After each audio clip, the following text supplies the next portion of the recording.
What's up, folks? Welcome to Buckeye BS with your guys, Cleveland Mike. You got Truther over here, and our guy Q. Man, what's going on, fellas? How you living? What's up?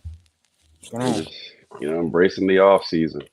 Yeah, man. It's 16 degrees down here in Frisco, Texas. It's supposed to snow, so your boy trying to make sure that we stay bundled up and heated up over here, man.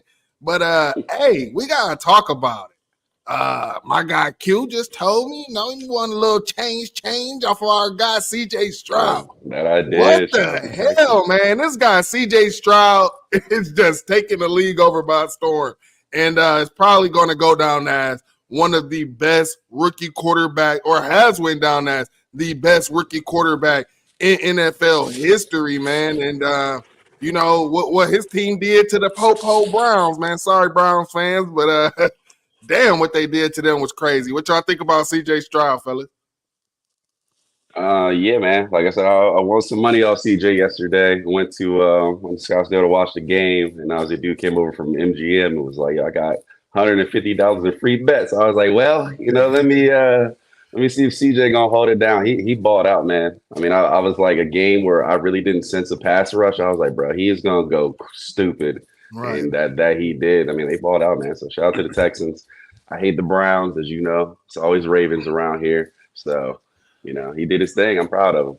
Yeah, CJ just looked like he had full control pre-snap, like where he wanted to go with the ball. And when he's in that situation, we've seen him plenty of times in Columbus. He's gonna put the ball where it needs to be 98% of the time. He's got generational arm talent. So, hey, Browns is out of there, man. Try again next year. Shades of Will Howard. I mean, that almost makes you think about the playoff game last year with Ryan Day when we had 2 timeouts left for 30 seconds, and he decided to take the game out of his hands. So I feel like that's a situation where people are going to be looking back like, maybe we should have bet money on Ryan Day and on CJ Stroud and not Jesse Mirko.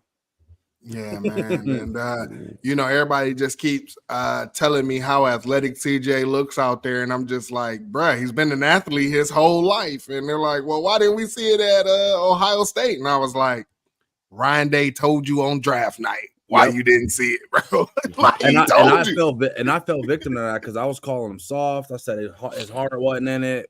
Whole time he was being coached to play that way. So yeah, shoot. After seeing Kyle McCord, I don't really blame Ryan Day. Like, don't ever run. Actually, just get the ball out your hands as fast as possible and run that way.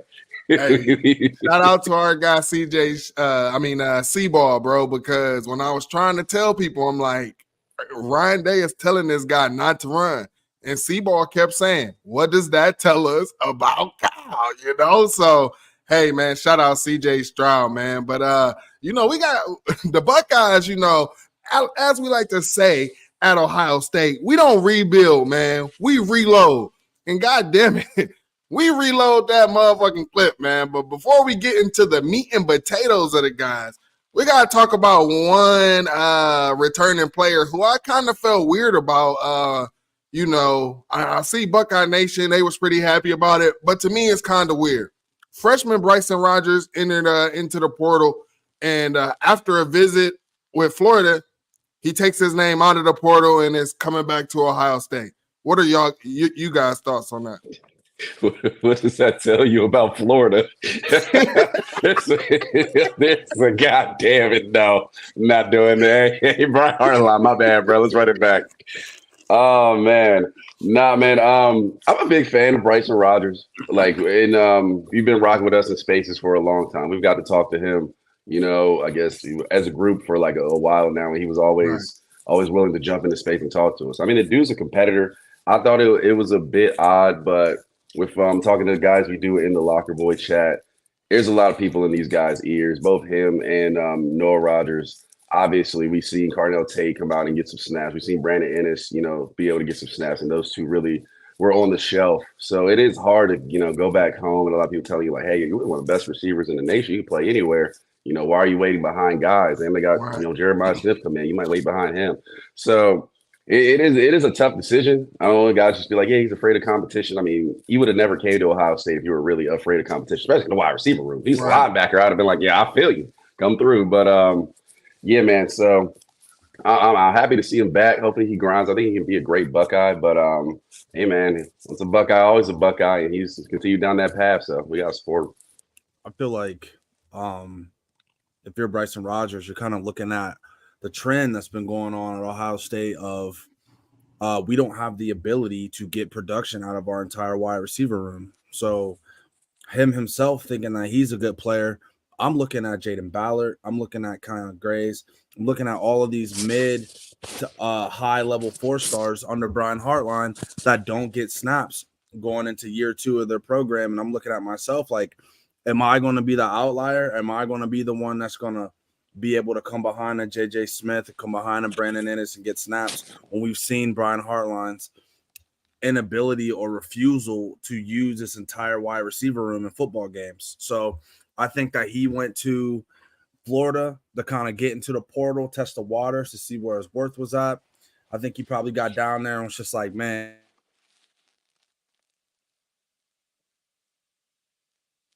Cam froze up. Looked like Cam froze up on it. Yeah, man, it's trash down here is what he was going to say. Go ahead, Cam. Cam froze up. You ain't got no audio, Cam. Yeah, we can't. We can't hear you, Cam. But yeah, while Cam works on that, my whole thing with the Bryson Rodgers thing is this, man. If you think that it's time for you to get out now, then let's take a look in 2025. Who's going to probably be? Yeah, we can hear you now. Who's going to be starting in 2025? Right, you're going to be behind Brandon Ennis, Carnell Tate, and JJ. So are you going to leave then too? Also, you got to understand you are a freshman. Marv didn't really see the field as a freshman either. That's not a good thing, though.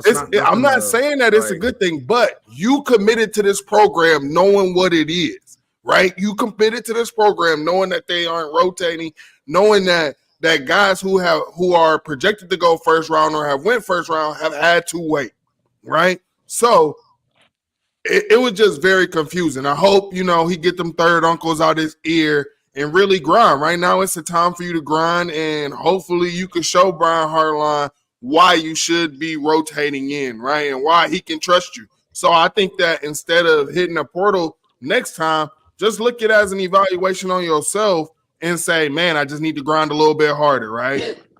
So is that it, though? Is that what you really think it is? You really think it's a grinding harder, prove yourself thing? When you just said yourself that Marv Harrison didn't get any snaps his freshman year, Brandon Ennis didn't get any snaps. You don't think Brandon Ennis proved himself and worked hard? I mean, I think that we should be rotating of snaps this year, bro. Like, I don't think it's just a prove it thing. I think it's just the way Hartline wants to run his room, which is in my opinion, I think it just leads to attrition throughout the season, and we don't get as much twitch and production out of guys. Just like when Marv went down against Georgia, the other guys came in and we lost production because they don't have the fucking reps. Yeah, I agree. I mean, I'm not against rotating. I everybody know in the offseason, I was rotation Mike, right? But you knew what you was coming to in a Brian Hartline room is my whole thing. Okay, that's how I look at it. That's fair. Yeah, I mean, I think he has the change, man. I mean, I a little bit understood it with JSN, Garrett, and Chris Olave because honestly, there were three of the any way you want to slice the top 5 receivers in college football that season, where it's like, yeah, there's gonna be a massive drop off regardless. The way the wide receivers have played the last 2 seasons, it hasn't been so lights out where it's like they can't be rotated or you can't get a guy in there. So I think it's got to be a philosophy change, and maybe we'll get that with a new OC to be like, look, I need more production. These guys to play better, and I need us to tap into this top 100 heavy wide receiver room. Right. Hey, it looks like we got a super chat up here, man. Shout out to our homie, Agent Paz Doreen, a real one. She's always Yeah, she always supporting us, posting us on the timeline. We appreciate the support. She says CJ Stroud will win it all. Buckeye Nation better get behind that young man. Go Bucks, go Texas. Hey, I'm telling you right now, I'm definitely behind Stroud. My Steelers are in the playoffs, but like I said, until we get a quarterback, man, I'm not talking no smack, none of that. So yeah, I'm riding CJ Stroud hype train all throughout the playoffs for sure. As long as he playing the Ravens, I'm riding the wave. I think that's who he ends up playing, actually. I think he ends up playing. That shit stops in Baltimore. Sorry, CJ. Well, before we get into the additions, that have been added onto this roster, we got to talk, like I said, about these returning players, man. And, we heard about, hey, there might be culture issues inside the program. Might be this, might be that, right? But we seeing guys coming back, and we were talking about that wide receiver room, and Emeka Egbuka, apparently he likes the culture in the wide receiver room. I mean, I guess you could say because he gets to get on the field. Yeah, rain, sleet, or snow. But also, we were hearing guys talk about, hey, they need a portal guy because they need a veteran presence with Julian Fleming going and hitting the portal and going to Penn State, right? Now you get that. And we saw in the bowl game where they moved Emeka to the outside, which we felt was supposed to be his position before JSN got hurt. What do you guys think about Emeka Egbuka returning? Go ahead, Cam. I mean, Emeka Egbuka is a great wide receiver. I don't think that we unlock the potential of our offense. I hate to beat a dead horse, but like Emeka Egbuka coming and taking outside reps doesn't really move the needle for me, because he got hurt last year with the tightrope surgery and all of that. And then we saw Julian Fleming coming in and taking reps, and we got minimal to no production out of Julian Fleming in 4 years. And when Emeka Egbuka got hurt, we kind of just went into this mode on offense to where we're just depending on 18 to basically save the day. So I ask you, as a team that has how many 5-star wide receivers on our roster and top 50, like a Jaden Ballard's a top 50 recruit. If Marvin Harrison gets hurt down there, hurt last year instead of Emeka, wide receiver U is looking at all-time bad production at the wide receiver position. Kyle be damned. So it's like, bro, like I like Emeka. I think he's great, but we need to see multiple 5, 6 deep rotation of wide receivers, I think, for our team to really reach that potential. And that goes in blocking on plays, because we haven't been able to run a screenplay in the last 3 or 4 years, or a physicality on outside. And that goes for now that we're going to play 16 games in a season. We can't have Emeka doing all those reps and running all those routes and running nines and coming back and then playing 60 snaps a game, because we don't get the best out of our wide receivers in the fourth quarter in the big games late in the season that we need. So that's why if you go back and watch the Georgia game, who made the big plays down the stretch? The guys on the bench, the Arian Smiths, the number 13, the 6-year guy that we didn't see all season, but they came in the fourth quarter, had fresh legs, and were running by guys. So that's the growth I want to see from Brian Hartline this year. Can you get a Kyon Graves locked in enough to give us 10 solid snaps a game? Can you get Jaden Ballard to give us 10 snaps a game of solid play, whether it be catching, whether it be blocking, whether it be doing anything? We need more bodies on offense. Amen. I agree. First of all, shout out to Emeka. He is coming back. I think he's a really good receiver. For him personally, I'm expecting a level up. I understand he hasn't been healthy. 2 years ago, I mean, we were debating like, damn, him and Marv are both like dudes, and who's better than Marv continued to elevate while Emeka a little bit plateaued and then started to get hurt and things like that. So I'm looking for a big comeback season from him. I think he can be a first rounder. He should be. Everybody will say like, other guys coming in, but he should be the best receiver in the Big Ten just by trading the room he's in, one of the best in the nation. I mean, that's kind of the standard at this point. So that's where he should be aiming for. So hopefully him. But to Cam's point, I mean, I agree too. I don't want Emeka to come back and the offense completely rely on Emeka. Even though I don't know if Emeka left, they would be like, well, Cardell Tate, 80% of the snaps is going to you. So it's a philosophy thing. But yeah, man, I mean, and to the fact that Keon Grays and Kojo Antwi, if they do stay and ride it out and play next season, they're now juniors. Jaden Ballard is now a senior. You've had these guys who were immensely talented that could have almost went anywhere in the nation for 3 to 4 years now. That starts to show on the development. I understand Bryson Rodgers not being ready only in his second season. But these guys, the third, fourth year, I mean, they're upperclassmen. It's like they about to graduate soon and go work at Capital One. Like you got to get them ready to play. Right. They're almost to the point where in real life they're older. So I'm hoping with the OC a philosophy change comes, but Brian Harline really has to get in the labs with these dudes and be like, I need to get you on the field, and hopefully he can, because at this point there's no reason. I mean, there's no like guarantee like this is going to be our guy. It's kind of up in the air, which is good for competition. So, or our top 3 guys. So yeah, man, I'm hoping he opens it up a little bit. But shout out to Omega for coming back. I'm expecting a big season from him. Bet. I agree. All right. So let's stick with the offensive side of the ball, man. We got Travion Henderson, in his class, top running back, is coming back for his senior year, man. And Ohio State normally doesn't get these guys who've been rated high to come back for their 4th year. But Travion Henderson is doing that. What do y'all think about Trey, man? I'm sorry. Yeah, no, I was riding the Trey bandwagon all last season, even the off season, to the chagrin of a couple guys on this show right now. But Trey paid me off at the end, man. He started to really explode. So I'm happy he's back. But Trey's not performing consistently. There's another guy in this room now who's gonna be taking some snaps. So, hey, man, you decided to come back. Go be a first rounder. You might not get a lot of carries. I'm just saying. I mean, yeah. I mean, Travion Henderson. I mean, he's a great back. He's a home run threat. But I think the story about the running back situation goes a little bit deeper than Travion Henderson and Quinshon Junkins. We got to think.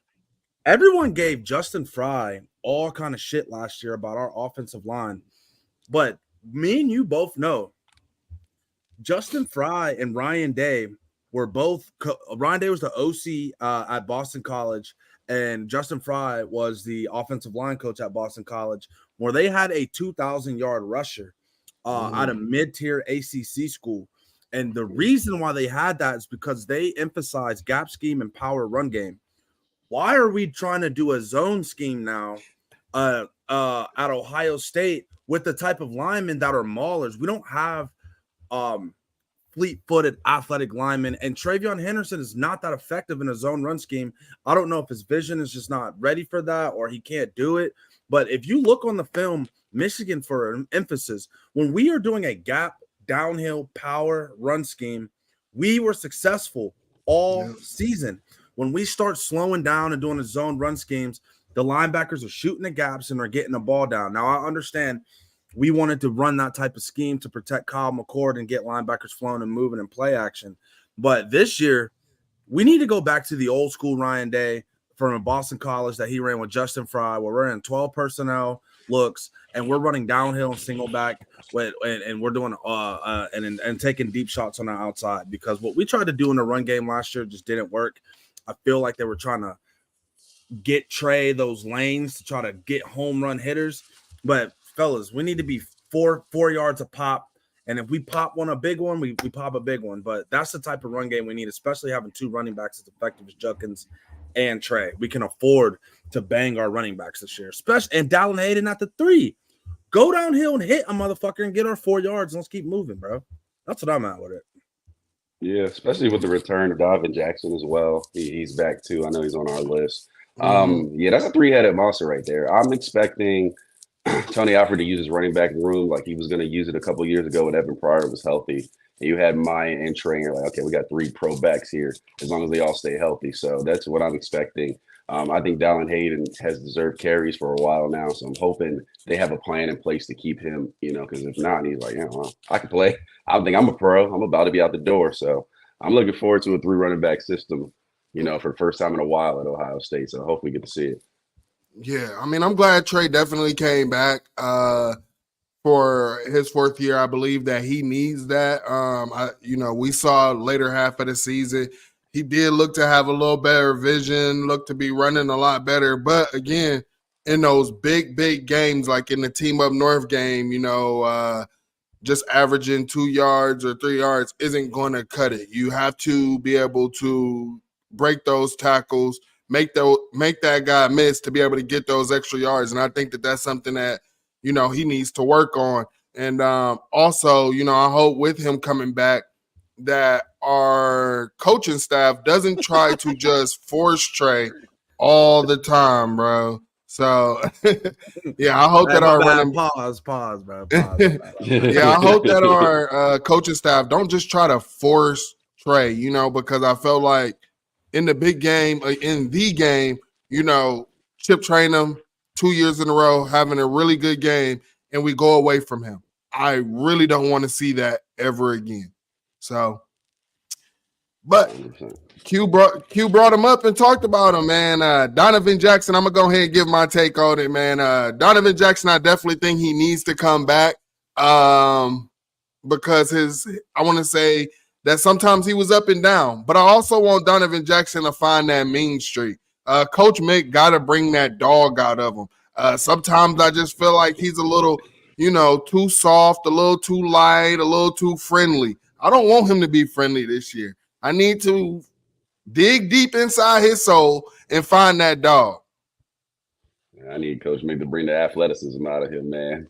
No carrying cement balls all off season, bro. Let's get some let's get some stretches, some yoga, some athleticism training. Hopefully, don't put 20 pounds to everybody just because we lost to Michigan again. That's what I need. But no, I'm happy he's back.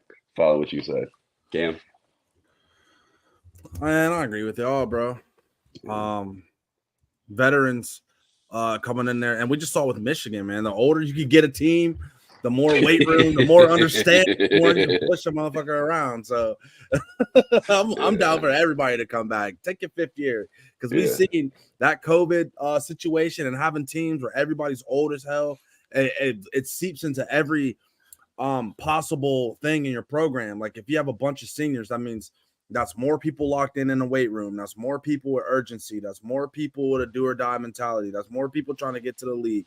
That's more people that has been in a system that can teach the younger guys outside of coaching.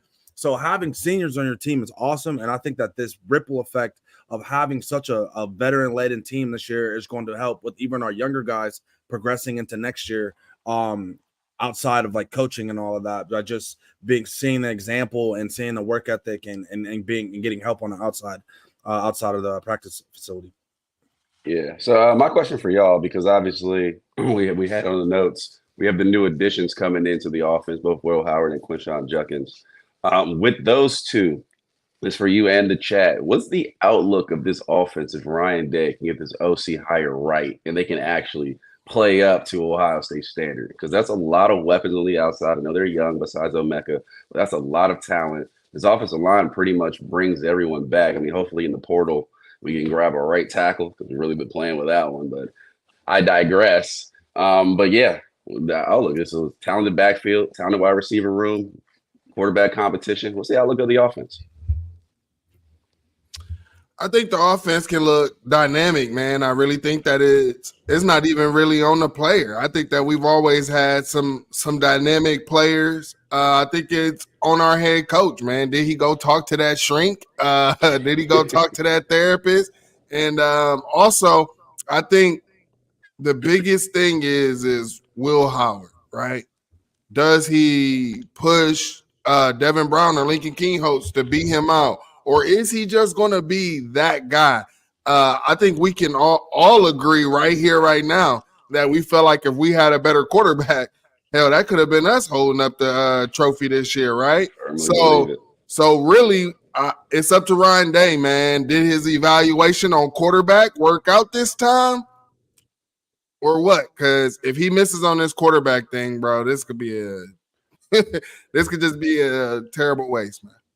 Yeah, I agree. I mean, I feel like the transformation of what we need is going to start with Coach Mick in the offseason with the strength and conditioning from the weight room into spring. with a mentality change. I feel like the main issue that I've been saying is I just don't see that urgency and desperation in how we play football at Ohio State right now. And that for the very first time, I think that we can agree as a fan base that we're starting to see that urgency and desperation from the top to the bottom, from the administration, with Gene Smith coming out. They're going to give Ohio State a blank check to find the best coaching staff, to Ryan Day allegedly firing other guys to try to get better people in there, like a Jason Candle, getting rid of Corey Dennis, getting rid of Parker Fleming, looking for a replacement for Larry Johnson and things like that. I feel like those are things that we have been asking for from Ryan Day for 5 years now that we are finally getting. Now we can only hope that that urgency and sense of desperation to win seeps into how we play as a football team. So, so far so good. I mean, I don't have any really complaints. I don't agree with firing Perry Eliano, but we'll get to that later. Yeah. And on the defensive side. And yeah. Well, my thing is, I was gonna say, ahead, like, Q. with this with this offensive staff too, I think it's important because we've talked about this maybe over the last season. Like, this is really the part that's kind of holding us back. You think of the defensive end, we had the top defense in the nation, or one of the top, and pretty much bring 99% of the people back. This side is really the question of where this team will be at next year. We got to play Oregon. Now they come in. We know they're going to play good football. I mean, I think Washington should be down. They're losing a lot, and they lost their head coach. So Oregon's really now the worry on top of the Penn States and the Michigans. I think this OC hire really determines the trajectory of the next 4 or 5 years at Ohio State. Because if Ryan Day doesn't get it right, we got to blow it up. You don't know what this team is going to look like in a couple of years. I mean, the wide receivers could be out the doors. We're happy to see them. Part of the line could be gone. So I think this is a very important hire. I mean, I think you got to go out with this blank check and go get the best OC possible. Like, I saw what Grubb did at the national championship bid. It didn't work out. They didn't have the athletes to go play against Michigan. But you looked at it, you're like, damn. If we had this roster running this offense that efficiently, what would it look like? How much would our guys be eating? So I think it's Ohio State. You have to have that level of offense. So I think this OC hire is just that important. I think that is the difference between a championship in 2024, 2025, or like Ryan Day getting fired. Because I think it's on the line of you should be playing in the Natty next season and to have to beat Michigan and you're out the door. Yeah, and Q, you asked the chat, and the chat responded, man. Our guy Ty Doyle, thanks for the 5, man. Offense will be in between JT Barrett last year and the Justin Fields team balance. And with that, Ty, honestly, I agree. I've been calling Will Howard the white JT Barrett. Might be a tad bit slower than JT, but I do think that, you know, that's what he's gonna be. I don't really see all the hype with his legs that everybody else does, but hey, like I said, you got to show me before I just start going out and completely criticizing. Yeah, with the quarterback room, the thing is, Ryan Day just got to hop in and develop. Whether it's Will Howard, Devin Brown, Lincoln Keenholz, I think all these guys are extremely talented. I think they all can play at this level, and we don't need picture perfect quarterback play. We just need a guy to not fuck it up, for lack of better words. So he's got to hop in and develop with these guys. And I really don't care who wins the job. The better man win, but he has to get this right with quarterback development this season going into it. Because you don't need a CJ Stroud. You just need a guy to carry the boat. For sure. All right, man. I think it's time for us to get on the defensive side of the ball, and I'm going to go ahead and post this poll in the chat, man. And I'll say we might as well just talk about all of these guys, man, because you're talking about Tyleik Williams coming back, Jack Sawyer coming back, JTT coming back, and what's his name? Devon Hamilton? Ty Hamilton. Ty Hamilton, my bad. So Ty Hamilton coming back. I posted it in the chat. Y'all go hit the poll. Does Ohio State have the best D line in the nation for the 2024 season? If you're asking me, I think they have the possibility to. Now, what I saw Michigan's D tackles do to Bama and to Washington, and really to us, for a good part of the game, and those dudes are both sophomores. It's like, damn. like I think Tyreek and Mike Hall were really good, but obviously they didn't get the chance to go play another big time opponent out of conference. So I'm like, damn, I don't know. I think we have the talent, but I mean, obviously LJ is back. Nick Saban beat him out the door, even though it's the Bay who's going to retire first. So LJ won that battle, but I need him to win the battle on the field. I think that they're extremely talented. I want to see a little more rotation. I like Hero Canoe coming down the pipeline. I would love to see Tyreek line up next to Hero as a starting D line. Like, who's running interior on that? I don't think anybody is. Kenyatta Jackson getting off the edge. Can we get the Jack Sawyer that we've seen? Because the difference was we finally went wide DNs in the Missouri for the first time. I haven't seen that in who knows how long. Shades of Chase Young, or guys who just go get after the quarterback. And it was like JT and Jack Sawyer at times were meeting at the quarterback. And I'm like, the hell has this been for forever? So I want to see a lot more of that. If I think they really let these guys get after it. I mean, I know LJ can teach. I don't think he's great on the recruiting pipeline, but the talent is already there. So for per season, the talent is there. You just got to get after it. I'm expecting this D-line to be massive and I don't know if they'll be the best, but one of the best in the nation is the bare minimum. The main thing I want to see this year is I'm not going to really hold it against the DNs as much, especially in this scheme. I mean, because they're having our DNs line up in 7-tech the whole season and having a 2-gap and set the edge, depending on what blitz we're running, kind of just takes away from their ability to get after the quarterback on 3rd and long. You saw in against Mizzou, whenever we let Jack Sawyer line up in the wide 9, that he got to the quarterback with the interior pass rush. So I think it's more of an alignment and assignment issue more so than production out of our players.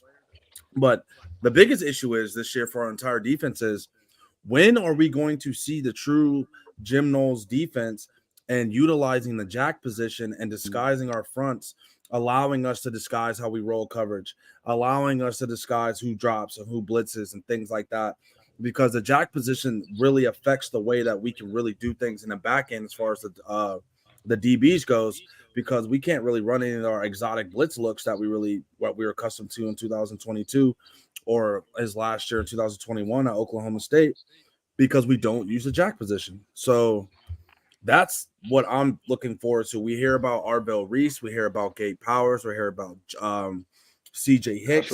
We hear about all of these freak athletes, Mitchell Melton, that we can use at the jack position in 3rd and long packages. Let's do it. Like, we are at the point to where we should be seeing packages and personnel groupings out the wazoo that we've seen from Jim Knowles at Duke, that we've seen from Jim Knowles at Oklahoma State. Everyone should be eating. There should be a package with CJ Hicks, Gabe Powers coming off the edge, or Sonny Styles going to a will coming off the edge, because these are the things that we've seen out as other defenses with less talent. So I really hope that Jim Knowles takes the training wheels off this defense. And it's scary to think that the training wheels were on the defense schematically last year with how great that we played. So I just hope that we get to see him really draw up and go crazy on a defense this year when we can get back to the quarterback. Yeah, so my take on the D-line, man, I think that it does have the potential to be the best in the nation. And I'll say this, like Cam was talking about, I think the only thing that was holding them back was the scheme, especially when you're talking about the DNs. I watched the interview with Jack Sawyer when he was talking about what they were having to do, and he was just saying, they were asking us to play contain for majority of the time throughout the season. But when you unleash them guys, and one thing that we've always heard from Larry, back when we heard him yelling at the coaches on the sideline with Greg Schiano, let my boys go. And look what happened with his boy when his guys just got to go. And I think that we put a unfair criticism on the DNs and talked about this lack of production and stuff without actually knowing the X's and O's. And Cam's right. With this team, in 2024, with all of this talent, you can keep this on the roster and not even have to worry about anybody transferring if you start working on packages and implementing different personnel in those packages, because we know that these guys are athletes. We know that they can play. We know that they can ball. Just put them where they need to be. So, I mean, I think the sky's the limit for this defensive line. Like I tried to tell everybody who was talking crap about Jack Sawyer earlier in the season, I told y'all this was really his first full year of development at the end. And then you saw what happened when he went up against Mizzou. And you could say, oh, yeah, it was a bowl game. I mean, I understand it really didn't matter to me either, right?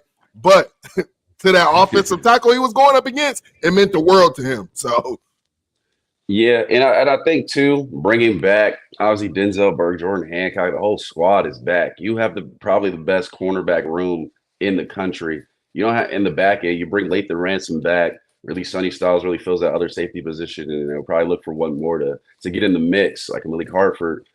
That secondary is really solid, and that's what held back the best defense in the nation, essentially, that we had last season. I think with that sort of backing, you're not worried about guys being sushi, one-on-one. You can really get creative and get crazy. And also, too, we finally add some athleticism at linebacker because one of these dudes has got to play. Like it's no more choice. There's no more red shirts, not enough COVID years to bring the other guys back. So it's a time where I'm like, the defense I thought we could have last year, if we started to implement that, this year could be a potential level up. And I'm talking about looking like a freak show UGA Alabama defense where we just got guys flying and we're like, holy shit, like this is finally the defense I haven't seen since 2019. So that is what I'm looking forward to in totality if we get everything right. But I'm with y'all. It's not let these dudes unleash because it's not as much risk with the solid amount of secondary that we have. Hey, might get a shutout if these kickers will stop kicking these 50-yard, 60-yard field goals again. We might get a couple shutouts this year. Yeah. I'll be tuned to that. Like Ron said, Ron said he would have been good from 100. Yeah, man. But we got also talk about we did a little talking about him, man. Will Howard, Junkins, man. But I don't think that we went into depth. And the one that I'm really, really excited about is Junkins. And everybody who knows me knows how I like my running backs, man. I like those guys who can get those extra yards. Watching this film, I see that. The vision that we've been talking about, some of our running backs having or Trey having, we don't have that issue with him at all, man. And, you heard about, he punched his quarterback at Ole Miss and all of this and all of that. Hell, I wish somebody had a punch Kyle McCord in the face last year. So, like we said, we need these guys, right? It's okay to have 1, 2, or at least one in every position group. He's going to bring the dog out of these guys, and I'm excited to have him, man. What y'all think about Jeff? Bro, ain't it funny when everybody on the timeline was like, man, he's a locker room problem. We're all like, yes, yes. It's exactly what we need. Locker room, bro. Oh my god. Oh, man, I didn't want somebody to come in there and join the twerk team, bro. So. Oh, you didn't want them doing that? Gyrating and shit every fucking week, bro. God damn. Oh man, nah, man. I'm looking forward to more than the player. I'm looking forward to the mentality. This team needs dogs, bro. I said it for a while now. I think there is some on the roster. I love the secondary room, to be honest. I feel like that room is full of dogs, to be honest. But I need a little more spread out and a little more dogs in this team. If Junkins can bring that mentality, we know he's a great player. We saw him make Penn State's linebackers, so I think are really good, look very suspect in the bowl game. So I know he's a great player. Looking forward to him, but that mentality is what I really need from him coming into this locker room. Yep. And anybody want to talk any extra about the Will Howard, man? I know Cam is big on Will Howard, man. Cam, you went deeper in to Will Howard's film and things like that than I did. From the couple things that I was sent, I didn't like it.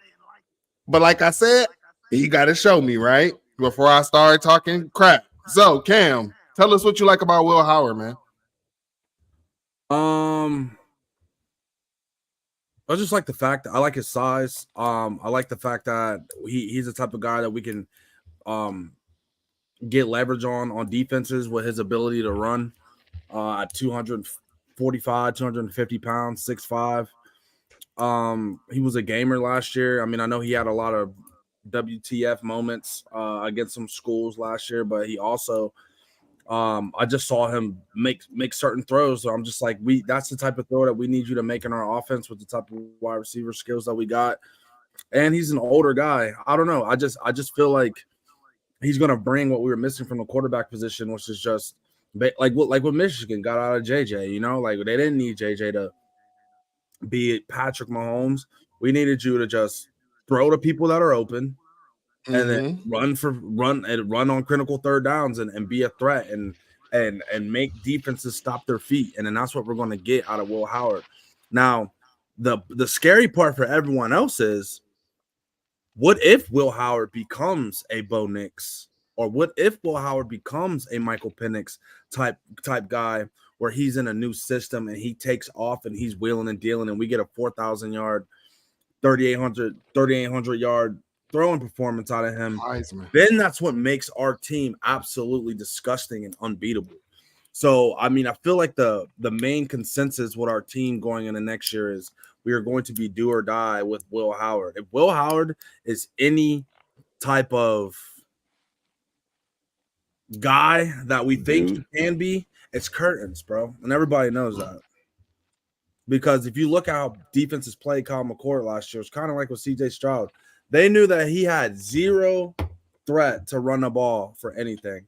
Had linebackers dropping back 20 yards on 3rd and 4s and running underneath and leaving alleys because Kyle was going to sit in that pocket. He's either going to dirt it, he's either going to throw it out of bounds, or he's going to force a throw. He had zero threats running the ball. I, to this day, feel like that is what is holding back our offense is a mobile quarterback. And then that's what we got out of Will Howard, a willing runner. So, yeah, I just wanted to tell you guys, I meant to tell y'all earlier, but I got it on notification. JJ McCarthy is declaring for the NFL draft, so we don't get to run it back against him. I've been on record saying that I want him to come back, want him and Harbaugh to come back, but it ain't looking like don't look like we about to get that. Q, you got anything on Will Howard, man? No, Cam's watched more than I have, so I haven't seen him. I'm just like, I'm not over, like I said before. Bro. Yeah, he's talented, bro. I'm not overly excited. I just need to see the development. This is more on Ryan Day and his new OC / QB coach or whatever he hires than anything. I just need to see development out of these guys, and like I want him to go and ball out. I think he has the talent too. I think DB has the talent too. It's just you got to get him out of it. So this is your calling card. You don't always get to get your number one guy in the room. You don't always get to keep a Quinn Ewers around.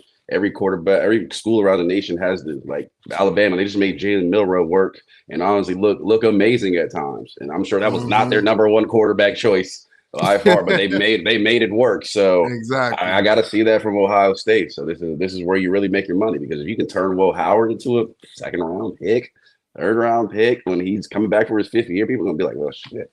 You can develop a guy out of high school, you can develop a guy out the portal. Your room just continues to stay open. You don't want guys after this last year is the first time people question Ryan Day's quarterback development and choices at quarterback. So you don't want that to continue. So you gotta get one of these guys to play well for the integrity of the room and the program. Well, speaking of coaches, man, my guy Cam mentioned it earlier. Coach Perry Eliano was fired, or what we say, he wasn't fired. He wasn't retained. He wasn't retained, right? But we know what that means. And then, we were all talking, speculating. Who can it be? Who can it be? Well, they're probably going to wait, right? Then you find out it's Matt Gutierrez coming over from Indiana. He also had a stop at Duke. Was here at Ohio State for Jim Knowles' little transition year. And I think people was giving him some crazy praise about Landon Arville. He was the one who landed Arville Reese to Ohio State from Cleveland, Glenville. Yeah. So, we got Matt Gutierrez. This is a Jim Knowles guy, man. So if this is a Jim Knowles guy, we should see the scheme and his defense take another step, right, guys? For sure. I mean, this one, especially with the offseason, we knew there was going to be like fire. That was not the first person I was expecting to go. Parker Fleming did also get relieved of his duty, so I guess I can't take it that far. I'd be like, what the hell is going on? But I think Perry did a good job here. What I'm looking for, this safety coach, man, Perry got the guys on the field to play well. And that's the most important thing. We give recruiting, like Cam brought up shows ago, Ohio State has never recruited safeties at a high level. So you can't, and you're going against Alabama and Georgia for safeties. You were not gonna get them away from Alabama. Like he had to be one hell of a recruiter pull. He couldn't even get his cousin to come. So you know it was almost impossible for him to get one of those big time safeties in the door. That tells you something. So it's like as long as guys on the field were playing well, I was with it. Now that Perry's out the door, I would have been like, you got to go get the best in the country because we talk about this blank check, whatever. Matt Gutierrez, we've seen him. He's a Jim Knowles guy. So we have to give Jim Knowles the benefit of the doubt. He's delivered number one defense. I would have loved to see him go get a SEC guy. We saw what T-Rob go to Georgia. We're like, how nice. Don't get me started, how nice would that have been with Walton and T-Rob recruiting your secondary? We would never have a secondary problem ever again. I mean, but we got to give him the benefit of the doubt with his guy. What I expect is if Walton recruits the secondary and we can get the talent in the door, we see Dorian Brew look like he's coming. Top player in the nation is going to play safety. As long as Matt G can get these guys where they do and produce on the field at a high level, Tim Walton can pull them in. I have no problem with it. I still think Perry got a short end of the pole. I don't like that. I don't like that. I don't like it either. I don't like that. I don't like that, bro. And I'm gonna tell you why as soon as you finish. I'm gonna tell you why I don't like that. I mean, I'm gonna tell you I don't like it either, but that's just what I'm expecting. Tim Walton get the best guys and Matt G get them knowing the system and playing well and on the field early. I guess the plan works and we can't really complain because we're gonna have the number one defense as long as things hold. But I would have rather got a guy like T-Rob. So the guy recruiting you isn't going to be your coach. That's what I don't like that, bro. Let me tell you why. This has been my whole issue. One of the main issues I've had with this MG hire. The basis of this MG hire that I hate is, we've seen this in coaching for a long time with nepotism and this buddy system that we're running.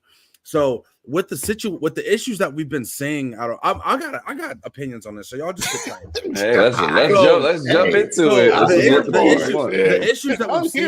The issues that we've seen at Ohio State is everyone talking about the team being soft and the team being not coached up and like all of this.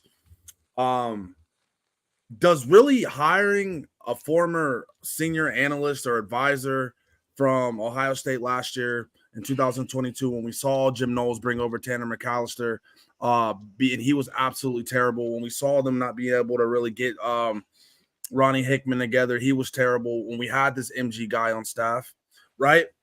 Is it really the best hire when to make Jim Knowles feel comfortable?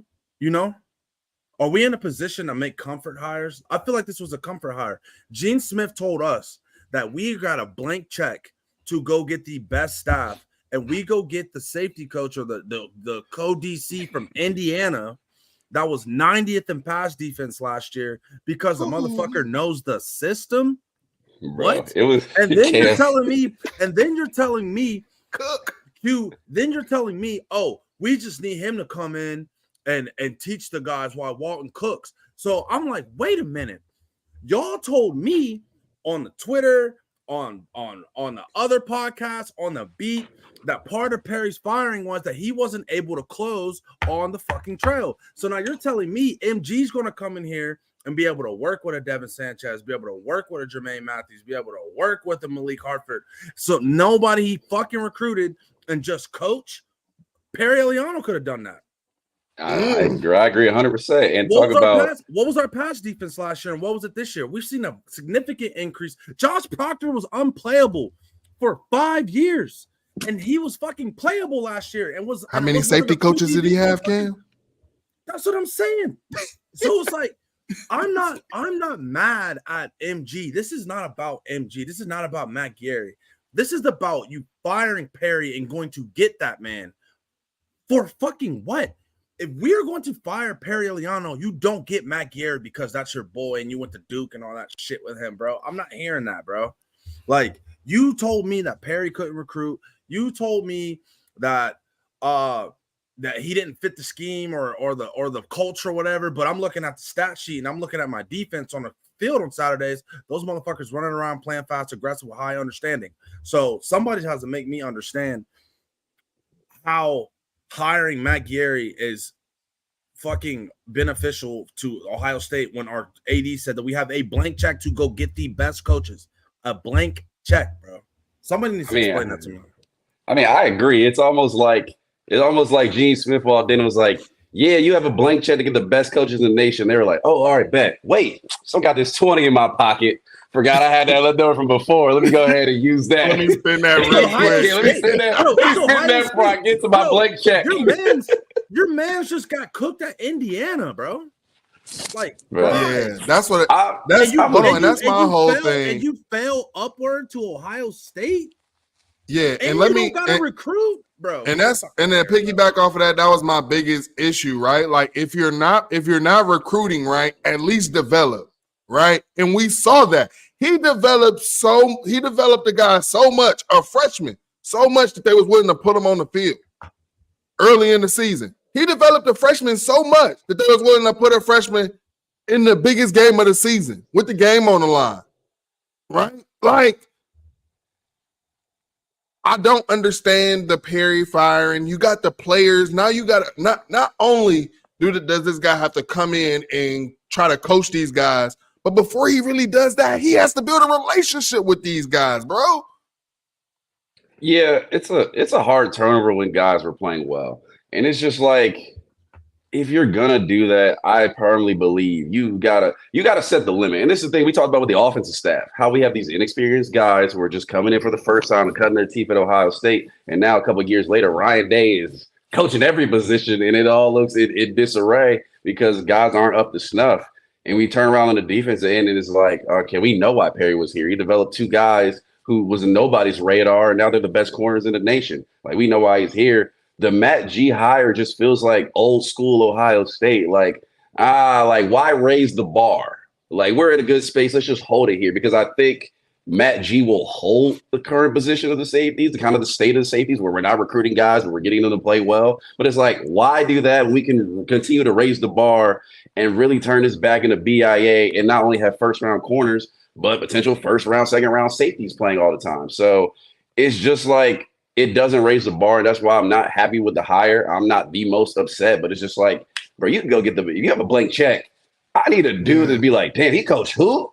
He developed who from who? Okay, come on in, like, or at least a search and interview guys, and then say, yeah, we interviewed T-Rob and the safeties coach from Florida, safeties coach from Utah. It doesn't matter, and this is the best guy. That's my problem. It wasn't a process. It was just like, we don't care who's out there. We're gonna get this guy. Yeah, we didn't even interview for the job. We just gave it to him. Yeah, we just gave it to him. Like this, not the Ohio State. But let's talk about it, man, because one thing that we all said is it's going to be up to the coaches to get this offense back to where it needs to be, man. And we've heard a couple of names. We've heard Press Taylor, the OC of the Jacksonville Jaguars, and then we've heard, which I do not want that. I Googled his name or searched his name in Twitter, bro, and it was oh my God, bro. If you search Press Taylor in Twitter, bro, it is not a fun sight at all. Right there, he felt the interview process automatically. What is it, the social media check? He felt that. Next guy that we've been hearing about is a Jason Campbell from Toledo. I believe he's the head coach for Toledo, right, guys? Cam knows him. Yeah, how are y'all feeling about these two candidates that we're hearing? What you think, Cam? I think we lost Cam audio again. No, I think you just muted. Sorry, I coughed and I forgot to unmute. But Jason Campbell's been a guy that's been getting offers to even go to the next level at the NFL, but he is just stuck at Toledo. Like, I feel like he's just one of those guys that they're in a comfortable situation. At Toledo. I mean, Toledo's been one of the top MAC schools for a long time. He's been at Toledo for over 10 years, I believe. Coaching on any capacity from OC to head coach. That kind of guy is what Ryan Day is looking for. He is looking for a man to come in here and have complete control over the offense and allow Ryan Day to be the CEO and deal with attitudes in the locker room and to deal with the overall game plan and overseeing the program on Saturdays, where he could see things on defense, where he could see things on special teams, on offense. And and things like that. Because if you look at the last, 3 national championship winning coaches, who is that? Dabo, Kirby, and Nick Saban and Jim Harbaugh now. None of them call plays. None of them deal with any type of OC responsibilities or duties. They just oversee the entire program and have people like Sharon Moore's, Garrett Riley's, Sark. We had Sark over there. All those kind of guys that are basically head coaches and OC positions and coordinator positions that you don't have to babysit. Right now, I feel like Ryan Day last year especially had to babysit, giving Brian Hartline that BS role of OC when he wasn't calling plays. I feel like he's got it figured out with Jim Knowles as far as him being able to run the defense himself. Now the last piece of the puzzle is finding an OC that's capable of running the offense like Jim Knowles does the defense. And then Ryan Day can really blossom into the head coach that he's supposed to be. But that doesn't let Ryan Day off the hook with the type of culture that we've cultivated at Ohio State, where I feel like the sense of urgency is not there. So maybe a lot of that has to do with his role as being a play caller, but we'll see. But that's my feeling on it. Jason Cannon will be out the park higher simply because he's been running his own team for 10 years. So.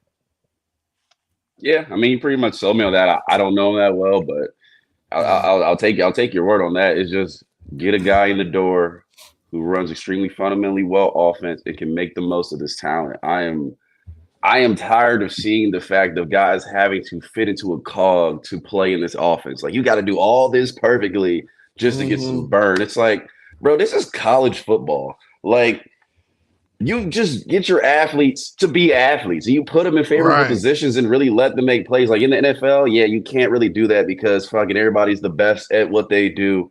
And even some guys even stay down there, but it's far fewer. But in college, you can get creative. You can get fun. You can run better offenses. You can get a guy who runs a 10-1 to fucking catch a screen with some space and see what he can do. Like, I feel like we overcomplicate or have guys really have to be pros to play this offense. So I just want an OC who can come in, open this offense up, make it more fun. I just remember the days where it was fun watching Ohio State offense, and now it's just like, well, same thing, different Saturday. So anybody who can come in and do that, I'll be more than happy to support. We missed the big plays in the Ohio State offense, and I also think that just goes we kind of recruited a different kind of player too, like in the skill position. Wide receiver, for sure. If you think at 2018, we had like 4 guys that ran a 4.340 on the field at any given time that were all rotating in. Go figure, right? So that resulted in a lot of big plays in space. 2019 too. Things like 2019. So I just think that we had a lot more speed back in the day, and now we have more kind of possession guys. But I mean, we've seen the philosophy recruiting our wide receiver change a little bit. JJ is going to be one of those speed guys. Mylan Graham's a speed guy. I feel like Cardinal Tate's underrated as a speedster. So we'll see. I feel like that's where the big play ability kind of went, because we always had that one guy that was able to blow the top off if someone's feet were slow off the hash or something like that. But we haven't really had that speed on our offense other than Trey. So I feel like there's got to be some in the wide receiver room. I mean, we see guys make dudes look like they still in high school film. So somebody over there's got to be fast. That's all I'm saying. Jaden Ballard, top 50 recruit, doesn't play 4 years in. Dang. Oh, Sorry. Yeah, man. Well, I remember, Ohio State ended up playing Toledo, right? And we had a crappy defense, but we was like, damn, who's this quarterback out here, right? Yeah. The quarterback with the Quan Finn, man. And the guy was lighting up. We told our Miami buddies and our Florida buddies, you might want to go look at the Quan Finn. That guy might be able to do something for your program, man. Yep. So, I mean, obviously he's able to do something with the talent. You're talking about Toledo, who I believe finished the season 11-3. DeQuan Finn hits the portal, and guess where he's going, guys? To the Baylor Bears, man. So he'll be in the Big 12 playing up a level of competition. So, I mean, if Jason Campbell can get a guy to play up a level of competition, man, and bring that to Ohio State with the caliber of athletes that we have here. And also, he did coach in a lot of big games. Even had a close game against Illinois, where I just feel like if they had equal talent, they probably would have beat Illinois. I mean, DeQuan Finn's from Detroit, and then with the news with JJ, I'm very, very, very happy that he did not decide to go up there and play up north because I think that DeQuan Finn's a guy. So yeah. Nah, no facts, bro. But no, the more I hear about this guy, the more I'm happy with it. I just need a guy who's going to maximize the guys on the field. So that's what we need to get in, and then we can truly see Ryan Day who's a head coach. So that's what I'm looking forward to the most of the offseason. That's the hire where I'm like, this is determining a lot. All right. Well, before we get out of here, guys, I want y'all to, present one of your questions or your takes for the 2024 season. I want to start off because I'm being told by Team Up North fans that, you guys will probably beat us in 2024, but what does it matter when we all get to make the playoffs? And here's the thing. A lot of people think that the game is going to lose its luster.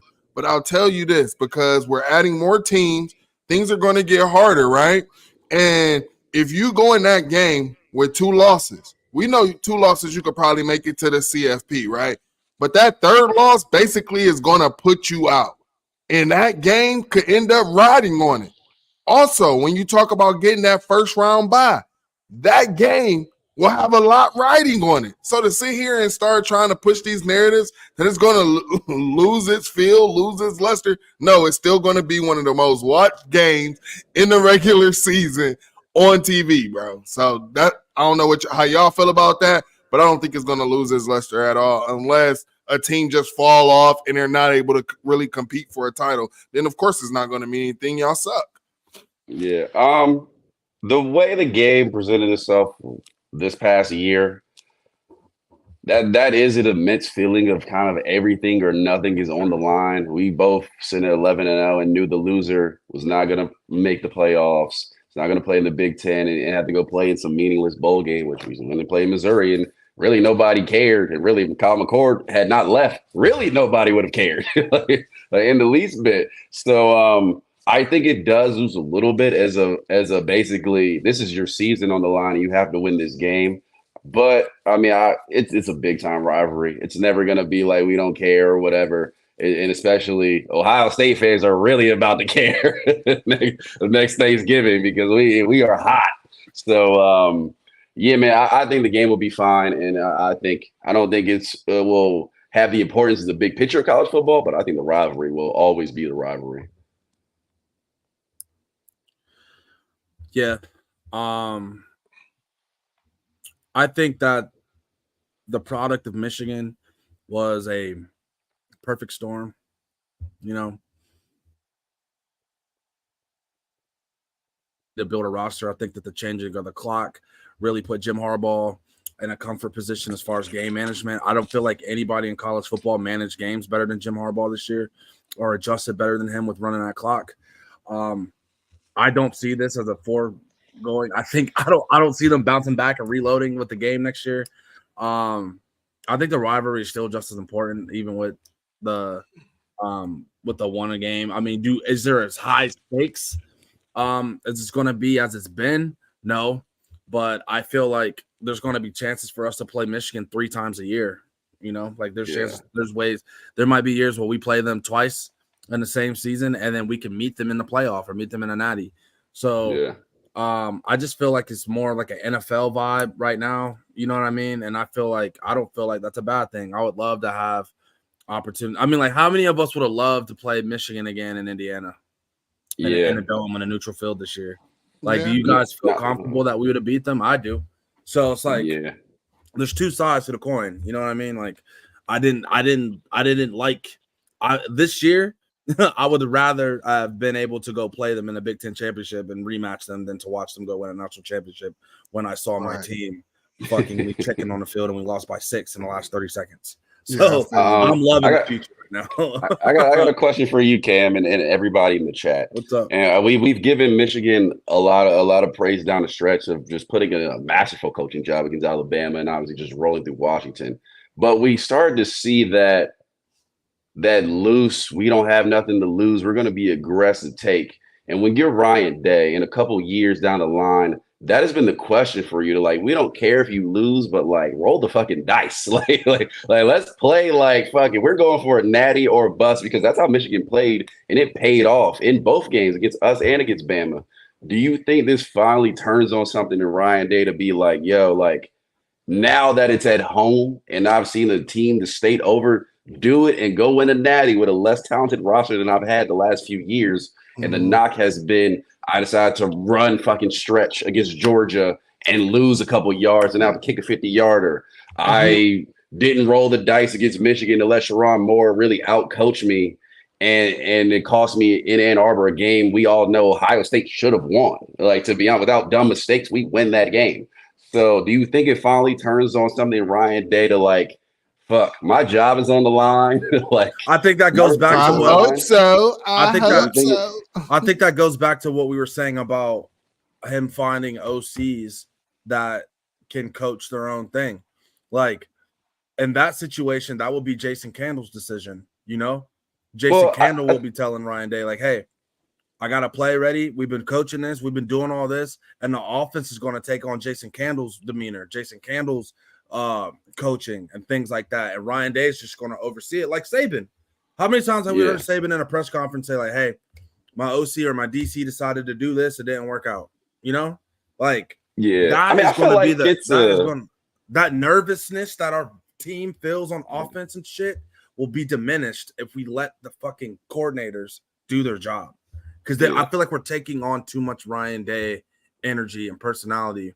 And if we have the right OC, I feel like our offense won't look as shaky as it has in years past in big games, because I feel like that's just Ryan Day rubbing off on the team.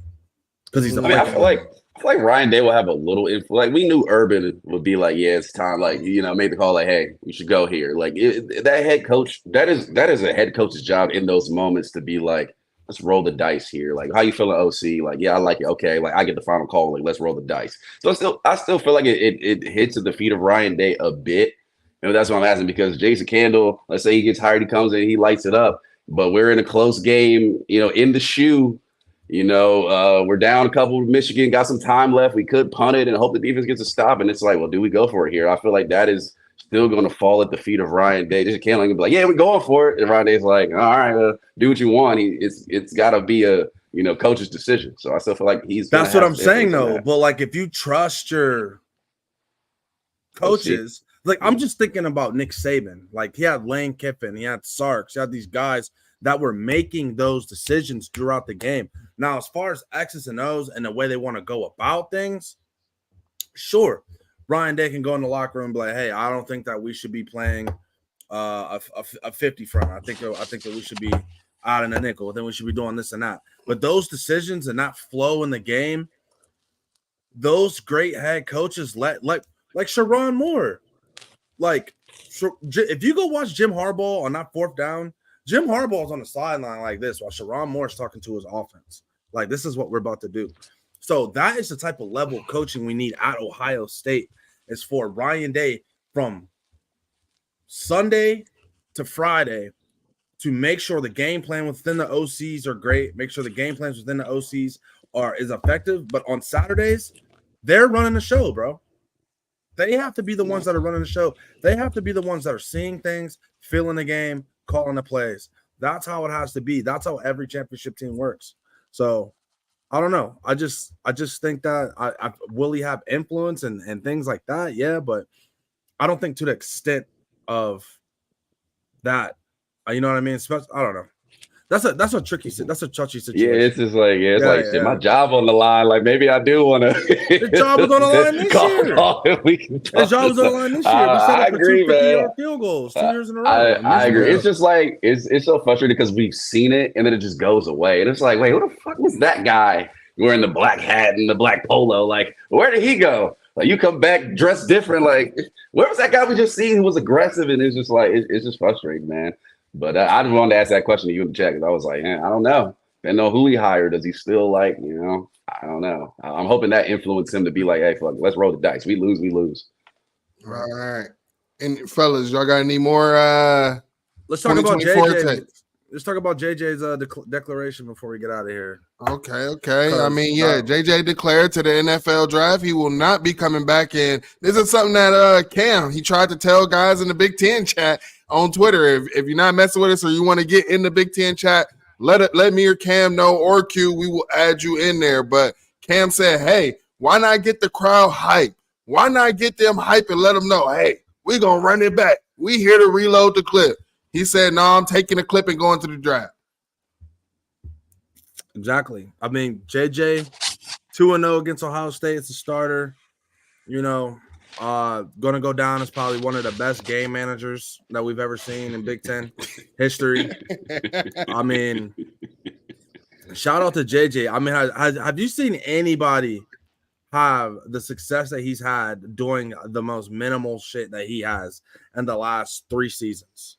Like, I'm trying to think back to a quarterback that just literally just kicked his feet up and then just rode. Like, he won a national championship completing 10 passes. Yeah, that's impressive.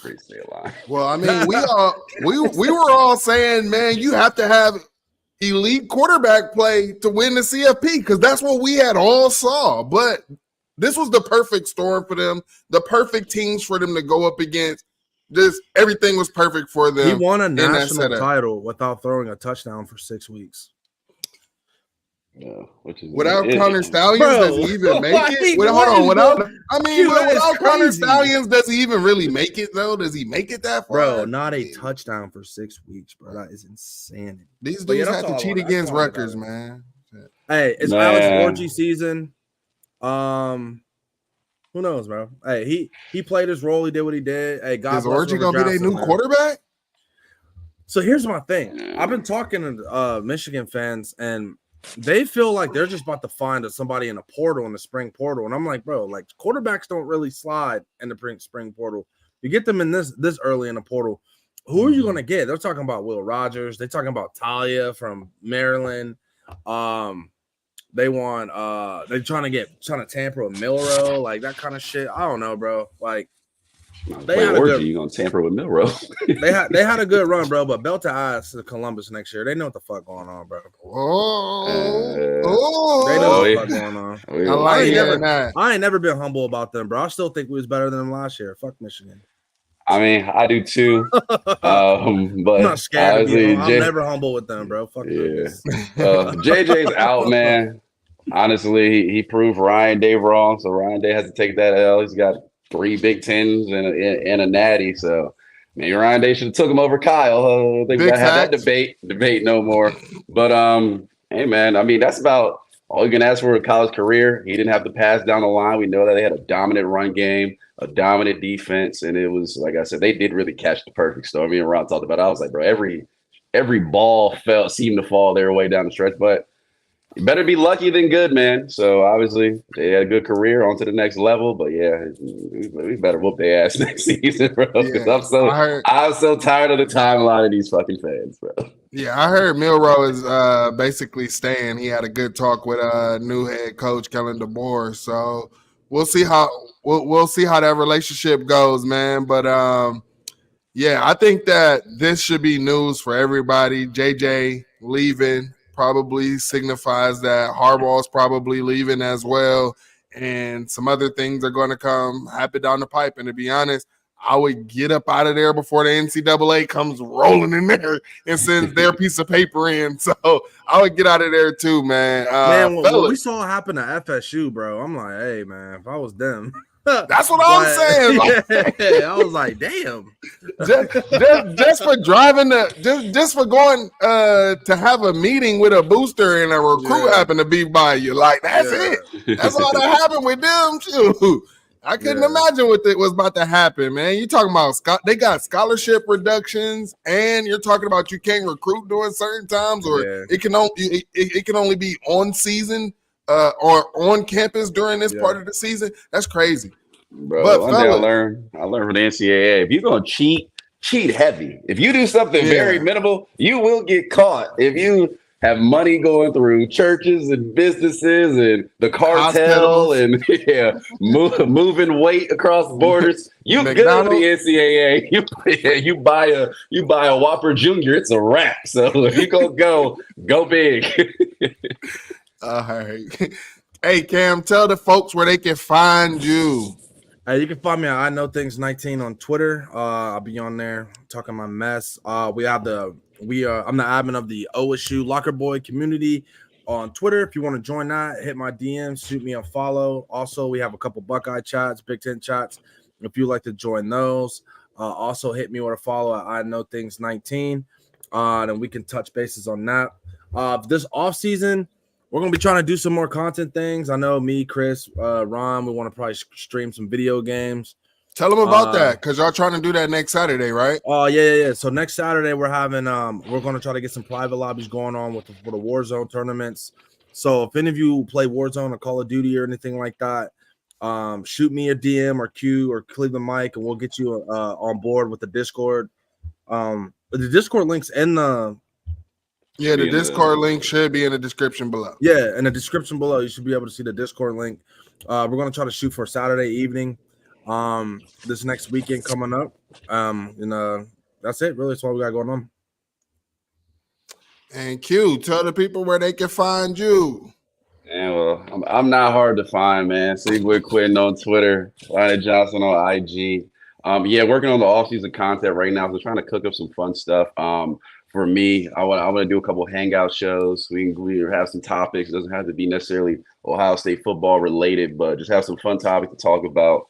Honestly, I love Sunday waking up and hanging out with the chatty and you guys is always a good time. So especially to get our mind off Ohio State stresses us out. We're cooking up some content, so we'll get that to you soon. But when stuff happens, we will be here to talk about it. So we ain't going far, but yeah, man, join the community. The Buckeye chat is a lot of fun. I'll be in there.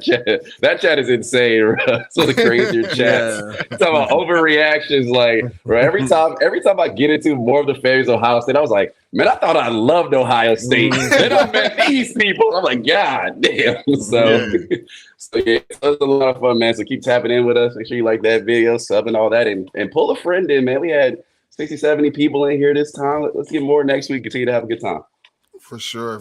You can find me on Twitter at 216_wildboy. Catch me on the timeline, always standing in the pain. And if you're going to come with them trolls, make sure you come correct. Again, y'all can catch us on the Discord as well. We'll be posting some off-season content on there. Catch me and Cam every Wednesday. We should be putting a show out this Wednesday with Walt K. Disney on the Fans Edge. That's our national college football show. So we'll be talking about everything, deep diving into the 12-team playoffs, how those will look, all of that good stuff, man. Cowgirls apparently got a game today, so we'll see how they do. But, man, we appreciate y'all hanging out with us, man. We are checking out of here, man. Yeah.